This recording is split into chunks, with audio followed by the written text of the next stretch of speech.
like to think of myself as a pretty versatile gamer. I grew up playing platformers and beat 'em ups. I then grew into point and click and sandbox games. I then had a few dark years playing Overwatch, and I eventually found my home within the indie horror genre. But despite my love for scary things, I cannot deny my love for a good cozy game. I want to customize my little character and harvest veggies and play a silly little fishing mini game that's really difficult and nobody really likes, and I want to romance the baddest bitch in town. When you think cozy game, you're probably thinking of games like Stardew Valley and Animal Crossing and Slime Rancher. Games that often have a kind of cutesy style and tend to be geared towards life simulation gameplay. These games often include character customization, lots of little mindless tasks, the ability to decorate your own space, and form relationships with NPCs. They're meant to be something that you can just relax and settle into the couch and just turn your brain off while you play. And that's all fine and good. I love that. But does a game have to fit that style in order to be cozy? First of all, is cozy even a formalized genre? And if it is, who decides what a genre is? I feel like genres occur in the same way that words end up in the dictionary. Like we just keep saying Riz enough and the guy at Webster's is just like, all right. Wikipedia defines a cozy game as a video game genre that emphasizes non-violence and relaxation. Initially derived from the life simulation genre, cozy games commonly include activities such as gathering and growing plants and nurturing other characters. They often have open-ended goals that encourage self-expression. Notably, cozy games are defined by their impact on the player's feelings rather than the mechanics of the game. Okay, so by definition, it is pretty easy to have Stardew Valley and Animal Crossing defined as a cozy game. But because cozy is a subjective term, I feel like we have a little bit of flexibility here. Hell, I have encountered people who make traditionally cozy games uncozy. I play Stardew Valley in a way that I find to be relaxing and cozy. My speedrunner friends play Stardew Valley like they are running an underground drug ring. They figured out that they can purchase chickens, name them something in the game's code to then spawn that item, and then kill the chickens. Who does that? Also, have you ever seen any woman play The Sims? 4 hours in, and they have their least favorite sim in the pool with the ladder removed. There's probably one more locked in the basement without food or water. Don't even get me started on people who have ugly villagers moved to their island in Animal Crossing, okay? It's bad. So sure, there is a typical blueprint for cozy games, but you could make any game decidedly uncozy. It's subjective. So can the reverse be true? Can a game that was created to be a little weird and creepy still be considered cozy? A game where, sure, you do fight an undead interdimensional army in a literal war zone, but it's also a game where you play as a little mailman and you drive around a vast landscape, making friends with a bunch of different NPCs as you make deliveries. It sounds nice, doesn't it? So come along with me and let's explore the cozy vibes of Hideo Kojima's 2019 release of Death Stranding. Now, I'm gonna clear the air right now. My relationship with Death Stranding is a little different than other people's, and I'm gonna get a whole bunch of like gatekeepy gamers here that are gonna tell me otherwise, that I'm not allowed to have an opinion on this game. But I have never officially played this game with my own two hands. My husband picked up Death Stranding sometime in May of 2020 when there was absolutely nothing notable going on in the world. And because of that lack of notability, we had nothing to do but stay home and play video games. It was definitely a privilege. So I did end up watching him play through the entirety of Death Stranding. And the thing I remember the most was not the dramatic cutscenes, it wasn't the action-packed gameplay, it wasn't Norman Reedus's ass. No. The thing I remember the most was taking some of the best naps of my life while he was playing this game. I caught all the important parts, trust me. He woke me up for all the cutscenes, all of the game plot-based things, but I fell asleep a whole lot during this game. Some people may hear that and think, wow, this must be a really boring game, and by some people's standards, I think it probably was. But we genuinely love this game. I genuinely love this game. But man, if I didn't fall asleep really consistently. At the time, I thought maybe it was because of my weird sleep schedule, because I was waking up at noon and going to bed at 4 in the morning, just losing all sense of time and self. But as we are anticipating the release of Death Stranding 2 in June of this year, I have joined him for another replay, and I found that it is still just as relaxing. So it got me to thinking, Can Death Stranding be a cozy game? If you have never played or seen a playthrough of Death Stranding, the plot is bonkers. I'm not going to deep dive into it by any means because, like any Kojima game, there is just a lot going on and I don't want to butcher it. There are plenty of deep dives and analyses on YouTube about all of the layers and symbolism and just kind of Kojima-isms that are in the game. But for the purpose of this video, I am going to give you a very brief overview of the plot. I'm going to need you to lock in for a second. The game is set in the United States following a cataclysmic event called the Death Stranding, which has blurred the lines between life and the afterlife. This event brought upon stranded entities referred to as BTs, which are intrinsically hostile towards humans. Because BTs are basically antimatter, anytime they consume a human life, they cause a massive explosion called a void out. These void outs are essentially what wiped out American civilization at the start of the Death Stranding. There are no formalized cities, roads, or infrastructure, and no real means of mass communication. Small colonies exist almost entirely in isolation, utilizing people known as carriers to transport resources and messages from one place to another. You play as Sam Porter Bridges, a carrier tasked with delivering supplies to the isolated colonies and reconnecting them via a wireless communications network. There is a ton more to it, including rain that rapidly ages you, a guy that has allergies so strong he can summon sludge demons, and the use of premature pod babies to visualize horrible sky creatures. Oh, I'm sorry, is it too cozy for you? Yeah, I know, it can be a little overwhelming. Okay, so fine. Story-wise, it leaves a little bit to be desired on the cozy front. The game starts right after a mass extinction, and Sam has to carry the body of his dead mother to an incinerator.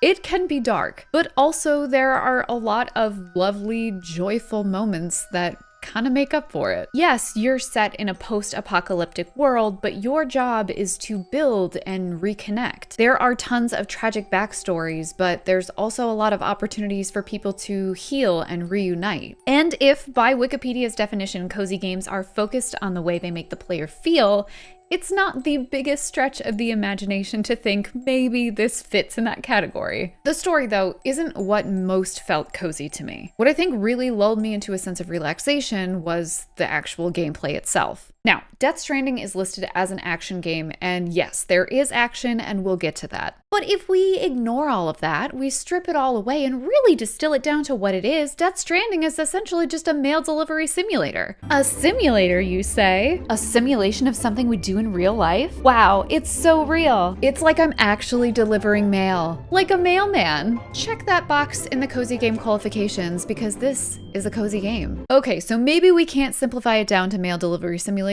We will acknowledge the other parts in a minute. But at the core of it, this game was pretty chill. So much of your time is spent walking or driving, collecting materials, building roads, and chatting with NPCs. The whole thing is open world, so you can complete tasks generally at your own pace in whatever order you'd like. And while you do occasionally run into enemies, the encounters don't feel as intensely intrusive as maybe it would in something like Elden Ring, where fighting is the whole purpose. In Death Stranding, you do have opportunities to avoid and escape enemy interactions. I gotta hand it to Kojima Productions. They absolutely nailed the feeling of isolation in this game. When you're out traveling, you don't really have a ton of interaction. When you do interact with NPCs to make deliveries, you're often just talking to a hologram versus a real person. Occasionally you do see other porters making deliveries, but they're not there for forming relationships, just kind of adding additional story building and ambiance. There's also this really unique aspect where you do technically interact with other real-life players, but never directly. While you never see a physical manifestation of another player, you can utilize structures and roads made by other players. Players can leave likes on structures and post signs throughout the landscape that have different effects on Sam's movement or BB's mood. No real words or messages are ever exchanged, but you know other people are there and are helping you along your journey without ever seeing them. This, combined with the vast, mostly empty landscape, felt weirdly comforting and haunting. It's really hard to grasp it, but it did have this very unique kind of brain-off feeling you get with cozy games where you're just puttering along making deliveries. It was almost meditative, and I know I've had a unique experience because I was not holding the controller 95% of the time, but my husband has said the same thing. It was a weirdly meditative experience in those parts of the game. I also think there was this kind of unique element of isolation that we experienced having played this when we did in 2020 that kind of added to this feeling of isolation. So if you also played during this time, you may know what I'm talking about. But I think it still stands even to this day as we're replaying it. On top of the general stillness, the sound design of Death Stranding is so nice. It's just very quiet and natural. There is a soundtrack for the game, but it's not often played. It's really meant for emphasizing different parts of the story rather than being just something in the background to listen to. And anytime you do get to listen to the soundtrack, it is very somber and ethereal. Definitely something I would listen to on a rainy day while I'm trying to read, or it's just very low-key and relaxing. The fight scenes do have plenty of like well-orchestrated, intense music, of course, but in general, again, we're just acknowledging this part of the game. Very relaxing. But most of the time while you're traveling through, you're just listening to Sam walking or driving and just the ambiance of the world. And that in itself apparently was enough to put me to sleep very consistently. Okay, so aside from the cozy mail delivery aspect, we can't just ignore some of the more creepy, violent parts of the game. And I say violence because really it does depend on the way that you play the game, but in general, it all is very mild. Killing BTs is essentially banishing a bunch of black dust to the Shadow Realm, and dealing with mules and demons usually is about incapacitating them, though you do have an option to take a more fatal approach that comes with its own consequences. Canonically, any human that dies becomes a BT if you don't dispose of the body within 48 hours. So if you kill another person, it's now your responsibility to incinerate it or deal with the BTs in that area the next time you travel through. So in our playthrough, we did try to avoid that at all costs, so it was a much less violent experience. There are boss fights, there's war simulation, but it doesn't feel bloody and gory since you're just kind of fighting these antimatter apparition things. Also, who said cozy games don't have violence? You're telling me that you've been to the Skull Caverns in Stardew Valley and you haven't had the fear of God beaten into you? I doubt it. The point is, a game doesn't have to be a walk in a park or without grief or conflict or anger in order to be cozy. Lots of cozy games still have rich stories or gameplay that have some element of conflict or violence. Am I stretching a little? Sure. Is this entire video a stretch? Absolutely. I am merely a clown on my own stage that is just here to amuse myself. Now, I will admit that my affinity for creepy things may be contributing to the fact that Death Stranding sat cozier with me than maybe some other people. But despite the creepy theming and a little bit of violence, I maintain that Mailman Simulator 2019 is a cozy game. Not that it could be marketed as such, but you know, like, I don't think Kojima needs any help. I think he's doing okay. Genuinely, if you are looking for a unique experience and you don't mind something that's a little slower paced, it is a fascinating game. I know it was fairly divisive and there were people who really did not enjoy it, and I totally get why, but there was just so much attention to detail and fourth wall breaking and just these little kind of Kojima-isms throughout that I thought made it so interesting.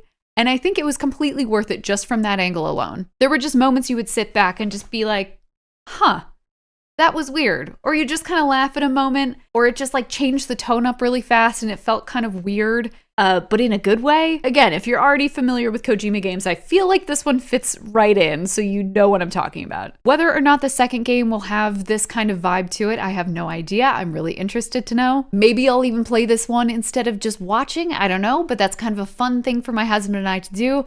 I think that's probably why I enjoyed it so much, is because we got to do it together. So I understand this is all coming from a weird amount of bias, but I still maintain that it's cozy and you should absolutely play it. Anyway, that is it for me. Thank you so much for watching. I appreciate you letting me spew some nonsense for a little bit, and I will see you in the next video. Goodbye!